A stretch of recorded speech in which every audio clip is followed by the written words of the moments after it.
হঠাৎ করেই প্রফেসর ইউনূসের নজিরবিহীন রাজনীতিতে, নজিরবিহীন মিন্স বাংলাদেশের ইতিহাসে 1971 সালের পর যা ঘটেনি, এখন ইউনূস সেটা ঘটাচ্ছেন। কিন্তু বাজারে একটি গুজব প্রচলিত আছে, গুজব বলুন সত্য বলুন, যে ভারতের সাথে বিশেষ সমঝোতা করে ভারতের 3টা শর্ত মেনে নিয়ে তিনি বাংলাদেশে এসেছেন, এবং এই গুজবে ঘি ঢেলে দিয়েছে আনন্দবাজার পত্রিকা। এনসিপি সহ আরো 4-5টি দল এখন জামাতের সাথে যুক্ত হয়ে নির্বাচন করতে চাচ্ছে। আগে 8 দলীয় জোট ছিল, এখন সেটা 12 থেকে 15টি দল একসাথে হচ্ছে। জামাত ইসলাম নতুন করে রাজনীতিতে আবার চরম একটি স্মার্টনেসের পরিচয় দিলেন। এমন একটা সময়ে তারা এই স্মার্টনেসের পরিচয় দিলেন ঠিক যে সময়ে দোয়া করে আল্লাহর দরবারে দোয়া করে আল্লাহর রহমত আমরা চাই। যে সকল জাতীয় নেতৃবৃন্দ এই মঞ্চে আছেন, দেশের সবচেয়ে বড় অভিজ্ঞ রাজনৈতিক দল হিসেবে বিএনপি এখন প্রধান শক্তি। ফলে বাস্তবতা বিবেচনায় নিয়ে বিএনপির উপর আস্থা রাখা ছাড়া ভারতের সামনে খুব বেশি বিকল্প নেই। আমি 20,000 করে টাকা দেবো ফ্যামিলি কার্ড, 4 কোটি মানুষকে আমি স্বাভাবিক জীবনযাত্রায় ফিরিয়ে আনবো। বলো কি গাছে ধরে? আমি বুঝি না। জামাত ইসলামের কোন নেতার বিরুদ্ধে দুর্নীতি মামলা আছে আপনি দেখান, আপনি আমাকে এখন বলেন। একেবারে বিএনপি যদি 1 বছরের সফলতা বলেন, তাদের 2টা সফলতা, একটা হলো চাঁদাবাজি আর একটা হলো মামলাবাজি। এই 2টা ছাড়া তাদের কপালে আর কোনো সফলতা নাই। তো এই 2টা নিয়ে তারা জনগণের সামনে যায় ভোট চাবে, ভোট নয়, মানুষ তাদেরকে জুতা দিবে। যদি মনে করেন যে এটা চূড়ান্ত ফয়সালা করতে হবে, তাহলে ইনসাফকে প্রতিষ্ঠা করতে হবে, সবকিছু ঠিক হয়ে যাবে। লিখে রাখতে পারেন, সেই ইনসাফ প্রতিষ্ঠার লড়াই বাংলাদেশ আছে, সেইটার সাথে শামিল হন, সব ঠিক হয়ে যাবে ইনশাআল্লাহ। আসসালামু আলাইকুম। আপনারা ইতিমধ্যে জানতে পেরেছেন যে তারেক রহমান দেশে ফিরেছে। তার দেশে ফেরার পর থেকে তার কিছু কার্যকলাপ সুবিধাভাজন মনে হচ্ছে না। তিনি কেমন যেন ভারতপন্থী আলোচনা করছে এবং ভারতের পক্ষ নিয়ে কথা বলছে। তাহলে কি এরাই ক্ষমতায় আসতে যাচ্ছে? আমরা তো আর কখনোই চাইবো না কোনো ভারতীয় আধিপত্য শক্তি বাংলাদেশের আসন বা বাংলাদেশের ক্ষমতায় বসবে। ভিডিওর শুরুতেই আপনারা এই সংক্রান্ত বেশ কিছু ভিডিওর অংশবিশেষ দেখেছেন, এবং তার সাথে জামাতকে কেন্দ্র করে চারিদিক থেকে সফলতার একটা স্লোগান উঠে গিয়েছে, সে সম্পর্কেও বেশ কিছু ভিডিওর অংশবিশেষ দেখেছেন। মূলত আজকের এই ভিডিওটিতে সেই সকল ভিডিওর বিস্তারিত আলোচনা দেখতে পারবেন। ভিডিওর শুরুতেই যে সকল ভিডিও দেখেছেন তা থেকে হয়তো ইতিমধ্যেই আন্দাজ করতে পেরেছেন আজকের এই ভিডিওটি কতটুকু গুরুত্বপূর্ণ হতে চলেছে। অতএব চলুন না টেনে একটি লাইক দিয়ে সম্পূর্ণ ভিডিওটি দেখে আসি। দেশে এসেই তারেক রহমান বিরাট ভুল করলেন, ভুল বক্তব্য দিলেন, যে বক্তব্যে আমরা একমত নই এবং আমরা প্রতিবাদ জানাতে বাধ্য। দর্শক, আমাদের সবার নৈতিক দায়িত্ব তারেক রহমান যা ঘটিয়েছেন তার প্রতিবাদ জানানো। তারেক রহমান দেশে এসেছেন, এই জন্য বিএনপির সাথে আমরাও খুশি। বিশেষ করে ব্যক্তি তারেক রহমান রাজনৈতিক নেতার ঊর্ধ্বে, তার যে ইমোশন, এর প্রতি বরাবরের মতোই আমাদের শ্রদ্ধা। কিন্তু বাংলাদেশের রাজনীতির যে 5 আগস্ট পরবর্তী পরিবর্তন, এই পরিবর্তনের বিরুদ্ধে কার্যত তিনি অবস্থান নিয়েছেন। তিনি এই পরিবর্তনের সাথে একমত নন, তিনি উল্টো পথে হাঁটছেন। জনমনের যে সন্দেহ এবং যেটা অলরেডি প্রতিষ্ঠিত হয়েছে সেটা সত্য হচ্ছে। কি জনমনের সন্দেহ এবং আনন্দবাজারের মাধ্যমে প্রমাণিত হয়েছে, তারেক রহমান ভারতের উপর ভরসা করে এসেছেন, দিল্লির সিগন্যাল এসেছেন। ওই যে আমার আসার সিদ্ধান্ত অবারিত নয়, একক সিদ্ধান্ত নয়, এই সব ব্যারিকেড উঠে গিয়েছে। কি সেটা? ওই যে দিল্লির গ্রিন সিগন্যাল পেয়েছেন, মানে ভারত তারেক রহমানকে সমর্থন দিবে, ক্ষমতা এনে দিবে। এখন তারেক রহমানকে ভারত সমর্থন দেওয়ার অর্থ কি, এটাও আবার জনগণকে বুঝতে হবে। এর অর্থ হচ্ছে 1/11 যেরকম একটা সূক্ষ্ম কারচুপি নির্বাচনের মধ্য দিয়ে আওয়ামী লীগ ক্ষমতা এসেছিল, ওইভাবে আওয়ামী লীগকে ক্ষমতা এনে দেয়া, এটা হচ্ছে ওই কারচুপি সূক্ষ্ম নির্বাচনের তাৎপর্য। তো দর্শক, তারেক রহমান সেটাই চায়। তারেক রহমান যে বক্তব্য দিয়েছে সেই বক্তব্যে বিরাট কিছু আপত্তিকর জায়গায় এসেছে। যেমন প্রথমে সবচেয়ে আলোচিত বিষয় শরীফ ওসমান হাদির ঘটনাটায় আসি। শরীফ ওসমান হাদির মূল পরিচয় কি, তাকে কেন হত্যা করা হয়েছে, আমরা কিভাবে দেখি, এটা আগে প্রথমে বলি। শরীফ ওসমান হাদির মূল পরিচয় হচ্ছে তিনি ভারতের আধিপত্যবাদের বিরুদ্ধে অগ্রসৈনিক। মূলত শরীফ ওসমান হাদির শাহাদাতের পর যত প্রতিক্রিয়া সবকিছু কিন্তু ভারতের বিরুদ্ধে, এবং ভারত বাংলাদেশ সম্পর্কের যে এই 55 বছর ইতিহাসে সবচেয়ে তলানিতে। এমনকি বাংলাদেশ সরকার হুমকি দিয়েছে যে ভারতের সাথে সম্পর্ক সীমিত করবো, ভিসা দেওয়া নিয়ে অনেকাংশে বন্ধ। বাংলাদেশ তার ভিসা সেন্টার বন্ধ করে দিয়েছে বেশ কয়েক জায়গায়, ভারতে বন্ধ করে দিয়েছে বেশ কয়েক জায়গায়, এবং নজিরবিহীন প্রতিবাদ জানিয়েছে একে অপরকে হাই কমিশনকে ডেকে তলব করে 10 দিনে 2 বার, যেটা অতীতে কখনো ঘটেনি। একই দিনে বাংলাদেশ ভারতের হাই কমিশনারকে ডাকে, ভারত বাংলাদেশ হাই কমিশনারকে ডাকে। তো এগুলো তাহলে এটার অর্থ কি? তার মানে শরীফ ওসমান হাদি ইজ অল অ্যাবাউট ভারতের আধিপত্যবাদ বিরোধী আন্দোলন।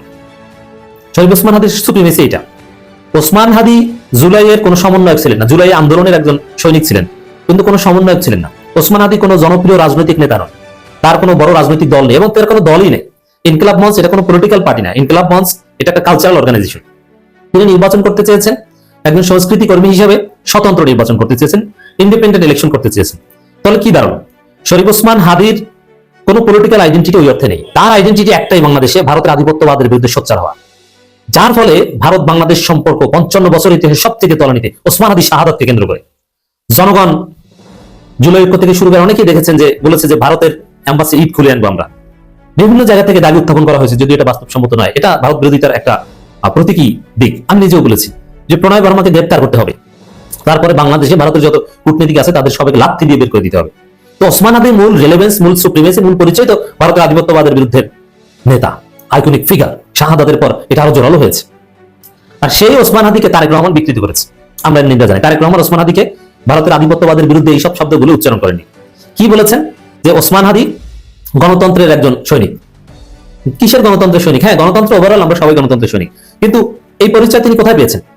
ওসমান হাদিকে গণতন্ত্রের একজন সৈনিক হিসেবে পরিচয় করিয়ে দেয়া, এটা ওসমান হাদিকে বিকৃত করা, এবং আসলে যে তারেক রহমান ভারতের কাছে বিক্রি হয়ে এসেছেন, মুসলেখা দিয়ে এসেছেন, তার প্রমাণ। আর যদি এরকম মুসলেখা দেওয়ার ঘটনা না ঘটতো, তাহলে ওসমান হাদিকে তারেক রহমান ভারতের আধিপত্যবাদের বিরুদ্ধে অগ্র সৈনিক হিসেবে চিহ্নিত করতেন, যেটা জামায়াত ইসলামী করেছে, যেটা এনসিপি করছে, যেটা চরমোনাই করছে। তাহলে তারেক রহমানের আসল ভেজাল, জল্পনা কল্পনার অবসান হয়েছে। বুঝতে পারছেন যে ভারতের বিরুদ্ধে কিছু বলতে পারবে না। শুধু কি এটা? আপনি টোটাল বক্তব্য from the beginning to end শুনেন। তারেক রহমান হাসিনাকে ধরে এনে ফাঁসি দিবে, বা ফেসিস্ট হাসিনা, স্বৈরাচার আওয়ামী লীগ, এই ফেসিস্টদের রাজনীতি করার কোনো অধিকার থাকবে না, এরকম কোনো কথা বলেছে? মানে যে ফেসিবাদের কারণে তারেক রহমান এতদিন নির্বাসিত ছিলেন, সেই ফেসিবাদের বিরুদ্ধে, গণহত্যাকারী ডাইনি হাসিনার বিরুদ্ধে এবং গণহত্যাকারীদের আশ্রয়দাতা ভারতের বিরুদ্ধে তারেক রহমান কোনো বক্তব্য দিয়েছে? আছে? দেখাতে পারবেন? দেখান তাহলে। এটা বলেছে? বলে নাই। হাসিনার ফাঁসির রায়ের দিনই কিছু বলে নাই, তার এখন দেশে এসে। তাহলে এটা তার স্পষ্ট বোঝা যায় যে তারেক রহমানের মধ্যে ভেজাল আছে। মানে আসলেই ভারতের কাছে মুসলেখা দিয়ে এসেছেন। এরপরে যে জুলাইয়ের কারণে খালেদা জিয়া মোটামুটি চিকিৎসা নিতে পেরেছেন, লন্ডন যেতে পেরেছেন একবার, যে জুলাই বিপ্লবের কারণে তারেক রহমান বাংলাদেশে আসতে পেরেছে, তারেক রহমান বাংলাদেশে আসতে পেরেছে, এটা তো বিএনপি কিংবা তারেক রহমান কোনো অ্যাচিভমেন্ট না। তারা তো আর আসার পরিস্থিতি তৈরি করতে পারেনি। ছাত্র জনতার জুলাই বিপ্লবের মাধ্যমে এটা ঘটেছে।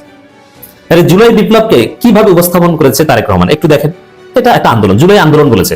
জুলাই কি বিপ্লব বা মহান কিছু এরকম আলাদাভাবে বা জুলাই নিয়ে তেমন কিছু বলেন, অল্প একটু সময় বলেছেন, তা হচ্ছে জাস্ট একটা আন্দোলন।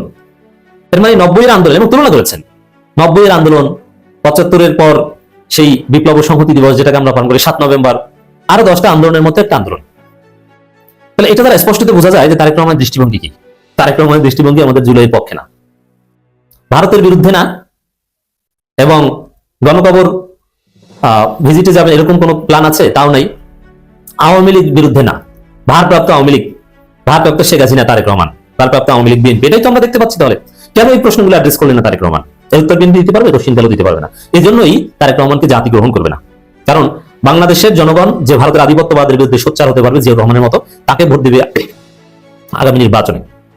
বাংলাদেশের জনগণ তাকেই বেছে নেবেন যিনি ওসমান হাদির সুপ্রিমেসি সঠিক জায়গায় ধরতে পারবেন। এটা ওসমান হাদির প্রতি জনগণের আবেগ দেখে প্রমাণিত হয়েছে। এরপরে I have a dream, I have a plan, এটা বলেছেন, বলেছেন, কিন্তু এটা পিনাকি ভট্টাচার্য চমৎকার ভাবে অ্যাড্রেস করেছেন। আই হ্যাভ এ প্ল্যান, এটা বলা রাজনৈতিক নেতার কাজ না। এটা বলবে আমলারা, তাদের প্ল্যান থাকবে। কিন্তু রাজনৈতিক নেতা জনগণের সাথে আলোচনা করে জনগণের মতামতকে বাস্তবায়ন করবেন, জনগণ কি চায় ওইটাই, তার আলাদা কোনো প্ল্যান থাকার দরকার নেই। এটা গণতান্ত্রিক বাংলাদেশ, এই জায়গায় তারেক রহমানের ঘাটতি আছে। তা আমরা এই জুলাইকে ছোট করা, ওসমান হাদির সঠিক মূল্যায়ন না করা, আর বিএনপির লোকজন ওসমান হাদিকে গালাগালি করে, তাদের বিরুদ্ধে তারেক রহমান কিছু বলবে না, আমরা এর প্রতিবাদ জানাই। জামাত ইসলাম নতুন করে রাজনীতিতে আবার চরম একটি স্মার্টনেসের পরিচয় দিলেন। এমন একটা সময়ে তারা এই স্মার্টনেসের পরিচয় দিলেন ঠিক যে সময়ে বিএনপির ভারপ্রাপ্ত চেয়ারম্যান জনাব তারেক রহমান দীর্ঘ প্রায় 1.5 যুগ প্রবাস জীবনযাপন করার পরে বাংলাদেশের মাটিতে পা রেখেছেন, এবং তিনি ঢাকার বুকে একটি মহাসমাবেশ করেছে, জনসমাবেশে ভাষণ দিয়েছেন, এবং সেখানে বেশ কয়েক লক্ষ লোকের সমাগম হয়েছিল, এবং এই সমাবেশে তিনি খুব চমৎকার কিছু হৃদয়গ্রাহী কথা বলেছেন। আমি জামাত ইসলামের এই স্মার্ট মুভিং এর বিষয়ে পরে আসছি, আগে তারেক রহমান সম্পর্কে দুটি কথা আপনাদেরকে জানিয়ে রাখি। এই যে তারেক রহমান দেশে ফিরলেন, তার দেশে ফেরা উপলক্ষে বাংলাদেশের মানুষ চরম একটা উদ্বেগ, উৎকণ্ঠা এবং একটা শঙ্কার ভিতরে কিন্তু ছিল। কেন উদ্বেগ, উৎকণ্ঠা এবং একটা দোদুল্যমানতার ভিতরে ছিল? কারণ এদেশের মানুষ জনাব তারেক রহমানের কাছে এমন কিছু চাচ্ছিল, তার প্রতি এমন একটা আস্থা স্থাপন করতে চাচ্ছিল যে তারেক রহমান এসে জুলাই গণ অভ্যুত্থানের পক্ষের শক্তিদের পক্ষে তিনি দাঁড়াবেন, লড়বেন এবং জুলাই গণ অভ্যুত্থানের পরবর্তী সময়ে বাংলাদেশের মানুষের যে চাওয়া পাওয়া, যে আশা আকাঙ্ক্ষা, এইটা নিয়ে তিনি কাজ করবেন, এইটার আলোকে তিনি কাজ করবেন। এরকম প্রত্যাশা বাংলাদেশের জনগণের তারেক রহমানের প্রতি ছিল। তবে তারা কিছুটা নিরাশ হচ্ছিল, কিছুটা হতাশ হয়ে পড়েছিল যখন বিএনপির বিভিন্ন শ্রেণীর বিভিন্ন পর্যায়ের নেতাকর্মীদের কাছ থেকে একের পর এক বিভিন্ন ধরনের উস্কানিমূলক কথাবার্তা, নেগেটিভ কথাবার্তা, জুলাই চেতনার পরিপন্থী কথাবার্তা, বিশেষ করে বাংলাদেশের মানুষের সবচেয়ে প্রাণের দাবি যেটি ছিল, যে সমস্যাটিতে জর্জরিত হয়ে গিয়েছিল ব্যবসায়ীরা, চাঁদাবাজির সমস্যা, হাটে ঘাটে মাঠে বনে জঙ্গলে পথে ঘাটে ফুটপাতে রাস্তায় সমস্ত জায়গায় চাঁদাবাজির যে একটা মহা উৎসব চলছিল বিগত স্বৈরাচারের আমলে, বাংলাদেশের মানুষ ভেবেছিল তারা বিদায় নিলে এটি হয়তো বন্ধ হবে। কিন্তু তাদের সেই আশাটা যখন পূর্ণ হয় নাই, শেখ হাসিনা বিদায় নেবার পরেও চাঁদাবাজি যখন বন্ধ হয় নাই, তখন তারা একান্তভাবেই তারেক রহমানের দিকে চেয়েছিল যে তিনি নিশ্চয় এসে একটা কিছু করবেন, এই চাঁদাবাজির রাশ টেনে ধরবেন। এখনো বাংলাদেশের মানুষ তার প্রতি সেই আশা নিয়েই আছে, যদিও মাঝখানে কিছুটা সমস্যা তৈরি হয়েছিল তার নেতাকর্মীদের কারণে। তো এই যে আশা আকাঙ্ক্ষা তারেক রহমানের প্রতি মানুষের ছিল, মাঝখানে আমরা যে রিপোর্টগুলো পেলাম ভারতের আনন্দবাজার পত্রিকার রিপোর্ট, সেখানে বলা হলো 3টি শর্ত মেনে ভারতের কাছে আত্মসমর্পণ করে তারেক রহমান দেশের মাটিতে আসছেন। এ ব্যাপারে আমরা বিএনপির পক্ষ থেকে একটা জোরালো প্রতিবাদ আশা করেছিলাম, কিন্তু বিএনপি এর কোনো প্রতিবাদ করে নাই। যখন বিএনপি এর কোনো প্রতিবাদ করে নাই, তখন স্বাভাবিকভাবেই ধরে নেওয়া যায় যে তাহলে আনন্দবাজার পত্রিকা ভুল লেখে নেই। আর ওটি কিন্তু মূলত আনন্দবাজারের রিপোর্ট ছিল না, আনন্দবাজারের সম্পাদকীয় হলেও ধারণা করা হয় যে ওই রিপোর্টটি ভারতের যে গোয়েন্দা সংস্থা রয়ের সর্বোচ্চ পর্যায় থেকে ওটি লিখে দেওয়া হয়েছিল। কিন্তু বিএনপি কোনো প্রতিবাদ জানায় নাই। স্বাভাবিকভাবেই বাংলাদেশের মানুষ ধরেই নিয়েছিল যে তারেক রহমান সত্যি সত্যি সেটিই করছে। কিন্তু আমরা আজকে তারেক রহমানের বক্তব্য শুনেছি, তিনি ঢাকার শহরে যে তার সমাবেশে আগত মানুষের উপস্থিতির কারণে যে কিছুটা জনদুর্ভোগ সৃষ্টি হয়েছে, এর জন্য তিনি ক্ষমা চেয়েছেন। যদিও আমরা দেখেছি একটু বেশি বাড়াবাড়ি করা হয়েছে কোনো কোনো জায়গায়, তারেক রহমান কিন্তু এতটা চান নাই, কিন্তু রাষ্ট্র মনে হয় উপযাচক হয়ে এগুলো করেছে, এগুলো ভালো লক্ষণ নয়। আমরা দেখেছি বিভিন্ন জায়গায় রাস্তাঘাটে তো মিছিলের কারণে যাওয়া যাচ্ছিল না, একটা যানজটের সৃষ্টি হয়েছিল, মানুষ রাস্তা পার হবে ওভারব্রিজ দিয়ে, ফুট ওভারব্রিজ দিয়ে এপার থেকে ওপারে যাবে, সেখানেও আমরা পুলিশের ব্যারিকেড দেখেছি, পুলিশ মানুষকে রাস্তাও পারাপার হতে দেয় নাই। এটি অত্যন্ত বেশি বাড়াবাড়ি, এটি তারেক রহমান কিন্তু এটি চায় নাই। তারেক রহমানের যে নিরাপত্তার ঝুঁকি ছিল, তার নিরাপত্তার জন্য সরকার ব্যবস্থা করবে, এটি স্বাভাবিক। কারণ দীর্ঘ 1.5 যুগ পরে যে মানুষ দেশে ফিরছে, সেই মানুষের প্রতি তার দলের নেতাকর্মীদের এবং দেশের মানুষেরও একটা অন্যরকম ভালোবাসা থাকারই কথা, এটি অস্বাভাবিক কিছু নয়। সেখানে সরকার তাকে নিরাপত্তা দেবে, দেশের মানুষেরও এমনটাই প্রত্যাশা। কিন্তু সরকার এই নিরাপত্তা দিতে গিয়ে বেশ কিছু বাড়তি কাজ করে ফেলেছে। এর সবসময় অতি উৎসাহী যারা, তারা এই কাজটি করে থাকে। আমরা শেখ হাসিনার সময়েও দেখেছি, বিশেষ করে দলীয় লেজুর ভিত্তিক যারা, তারা এই কাজগুলো বেশি করে। যাই হোক, তারেক রহমান সবচেয়ে ভালো যে কথাটি তিনি বলেছেন, সুন্দর একটি কথা বলেছেন শহীদ ওসমান হাদির ব্যাপারে। সবার একটা ধারণা ছিল যে হয়তো তারেক রহমান ওসমান হাদিকে এড়িয়ে যাবেন, যেহেতু হাদি যেদিন গুলিবিদ্ধ হয়েছে সেই দিনই তারেক রহমান দেশে আসার সিদ্ধান্ত জানিয়েছেন, এবং তারপর থেকে ক্রমাগত বিএনপির বিভিন্ন পর্যায়ের নেতাকর্মীরা ওসমান হাদির বিষোদ্গার করছে, তাকে এক প্রকার সহ্য করতে পারছে না, এরকম একটা ভাব আমরা দেখেছি। সর্বশেষ নীলুফার চৌধুরী মনি, তিনি গতকাল ওসমান হাদিকে গিনিপিগ বলে আখ্যায়িত করেছেন। সব মিলে যখন মানুষ বিএনপির প্রতি চরম বিরাগ ভাজন হয়েছে, তখন তারেক রহমান তার বক্তব্যে ওসমান হাদি সহ জুলাই যোদ্ধাদের স্মরণ করেছে। এতে কিছুটা হলেও জুলাই অভ্যুত্থানের পক্ষের শক্তির হৃদয়ে শীতল বার্তা পৌঁছে দিয়েছে। এবং তিনি এও ঘোষণা করেছেন আগামী 27 তারিখে ওসমান হাদির কবর জিয়ারত করবেন। এটি নিঃসন্দেহে রাজনীতিতে একটি ভালো শুভ দিক বলে আমরা মনে করি।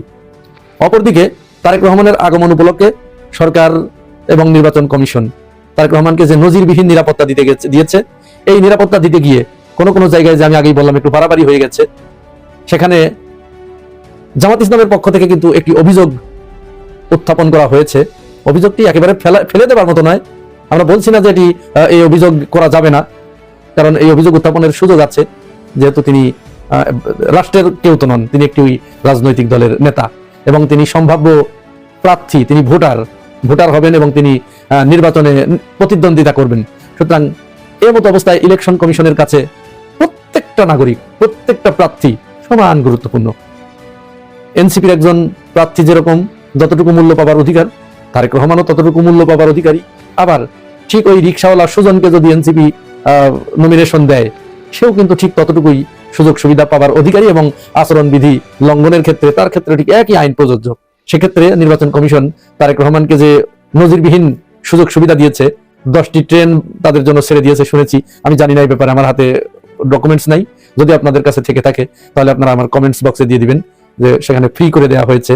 তারপরে এলিভেটেড এক্সপ্রেস ওয়ে, এটি সত্য, এটি রিপোর্ট আমরা পেয়েছি যে 2 ঘন্টা সেখানে টোল নেওয়া হবে না। এটি তো নিঃসন্দেহে বাড়াবাড়ি, এটি আচরণবিধির লঙ্ঘন। এটি জামাত ইসলামের এই অভিযোগটা একেবারে ফেলে দেবার মতো নয়। যাই হোক, এই বিষয়টি নির্বাচন কমিশন দেখবেন। তারেক রহমান এসেছেন, বক্তব্য রেখেছেন, দেশের মানুষের জন্য তিনি মঙ্গল কামনা করেছেন। আমরাও তারেক রহমানের জন্য মঙ্গল কামনা করি। তিনি বাংলাদেশের মাটিতে সুষ্ঠু ধারার রাজনীতি করুন এবং সবাইকে নিয়ে তিনি রাজনীতি করুন।